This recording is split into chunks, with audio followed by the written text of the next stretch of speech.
Who am I to do what I do?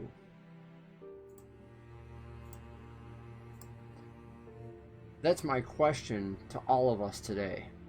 It's a question about identity, about who we are at our deepest level of being, about knowing ourselves on the inside and knowing that what's on the inside is going to come outside to everybody else.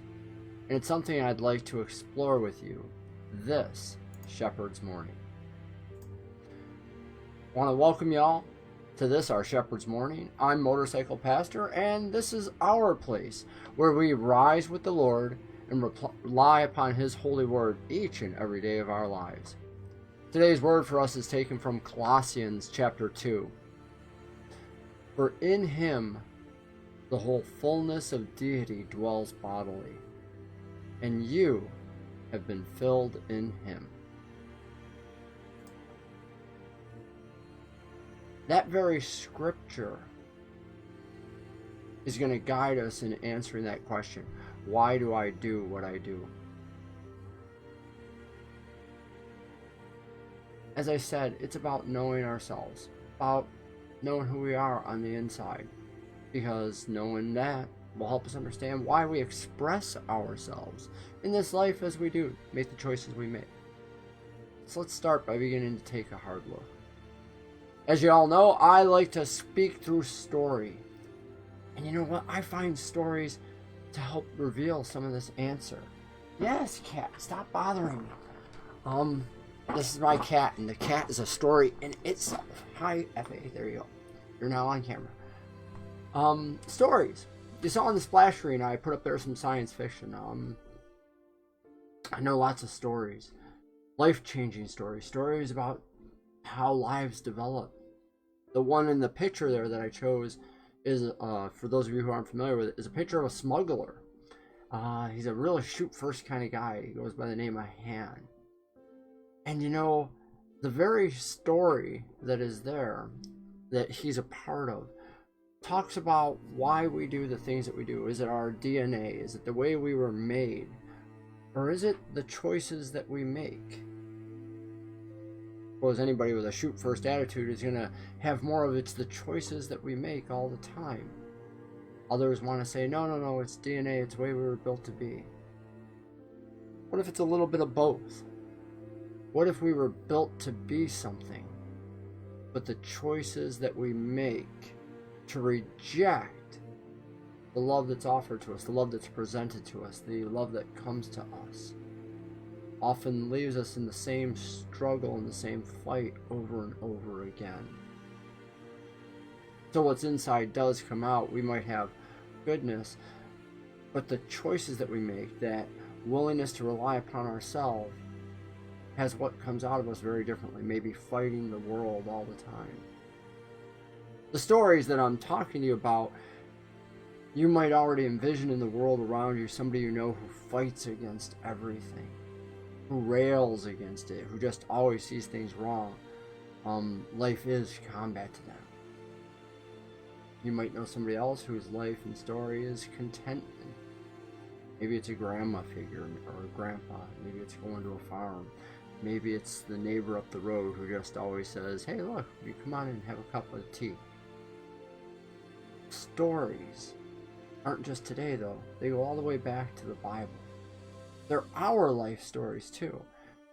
But the same tendency to want to make decisions on your own, to rail against the world and what's inside coming out, isn't a modern one at all.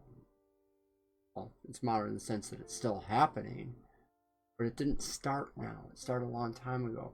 This concept is across time that what's inside has to change to touch the world.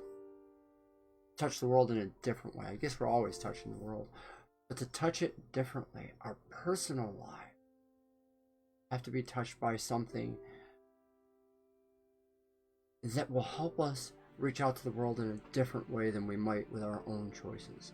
For me, that happened when Christ touched my life. I'm not talking about some mystical, force, something that, we just can't see or feel. This was a very real experience. The Holy Spirit comes to people, works through people. God has a way of doing that. I don't want to slip into Christianese terms because a lot of people don't understand them. The simple reality is that God works through people to touch lives. He helps them to experience Him in ways that they can understand, ways they can comprehend. The fullness of God couldn't even be viewed by people back in the Bible times. They would die. So God literally houses Himself inside us so that we can see Him as His image bearers, so that we can experience Him in a way that will change us. Now, our scripture today talks about the fullness of Christ, fully human, fully divine. See, Jesus was a human, born of human flesh, but He was also the Son of God, born of God and human coming together. It's literally God taking on human flesh. Hence you get this fully God, fully human. Knows all our pain, our suffering, grows, the Bible tells us, as that story remembers. And yet always God, right from the time that He's a little child. He does miracles. He changes lives everywhere. Scripture reminds us of this. He is fully human, and yet His life is different because He's fully filled with God. He constantly, even from a young man, says, I have to be about my Father's work. Constantly says, it's not about my choices or my decisions, it's about God and my Father's decisions. Even as an adult, right before He would go to the crucifixion, He'd say, not my will, but thy will be done. Because He's constantly getting into this, I'm fully human, I have my own desires, but I don't act on my desires. I'm an expression of God's desires. See, what's inside is coming out through Him. And that's where we actually start to get a lot of hope for our own lives. Because our God fully understands us. He understands that tension, that desire to be like Adam and Eve in the garden and just work on your own desire. But He also says if you fully have me inside you, you're going to act differently. You're going to act for me. And that's why God actually sends this expression, this fullness that Jesus has to all of us, when He says, my Spirit I will send to you, that you will be a temple for the Spirit, so that you will be able to be full with God. All summed up in the scripture reading for today. Jesus, fully filled with God, and we are filled through Jesus. This idea that from God coming down. See, that's where this story that I started with about this smuggler and another main character named Luke constantly battle back and forth. They're dear friends, but this different understanding. See, the smuggler is all about, I can see and my choices. He's a real rascal and he's a fun-loving character.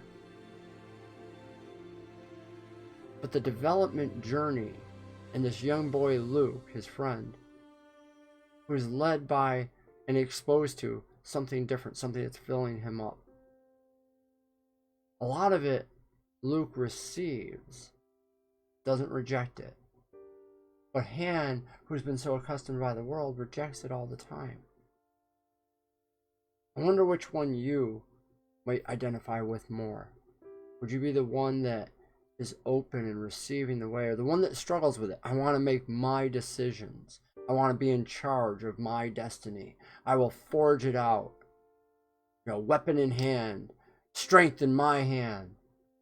Or would you rely on the strength of something else, which is what this young man's doing all the time? When you look inside, what do you see there? Is it you and your decisions looking back to you? Is it an echo chamber of only your own thoughts and desires? Or is it something more? Is it God, hopefully? Are you filled with God? That's the whole idea, that The stories should be opening up to you, being filled by something different. Pain grows and changes by the end. And if you want your life to change, then you have to change what's inside. You have to open up. You have to be ready for God to fill you up. Just as Scripture reminds us. Are you ready, brothers and sisters, to be filled by Jesus today? Not about changing your clothes or changing the patch on your back or any of that. It's about changing who you are on the inside, so that the way you express yourself by the end of it, it's different. That smuggler I mentioned, well, by the end of the first movie you see him and he's actually standing side by side with this young man, and they're all getting an award. That's a movie. Our reward comes in heaven. Our reward is from saying you lived a life well, when you started to receive and think about more than yourself.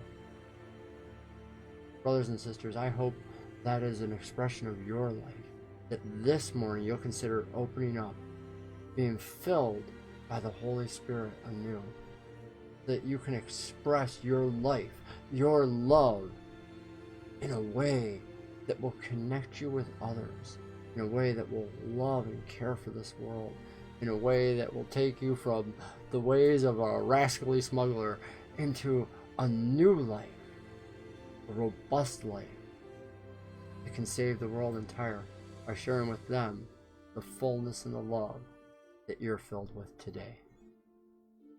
Brothers and sisters, I want to thank you for this morning. It has been an absolute joy. May God bless you. May He keep you. May He make His face to smile upon you. And most importantly, may His Spirit, who is whispering in your ear to come and live inside you, be welcomed in by you and fill your heart today. God bless you, brothers and sisters. I'll see you in the morning.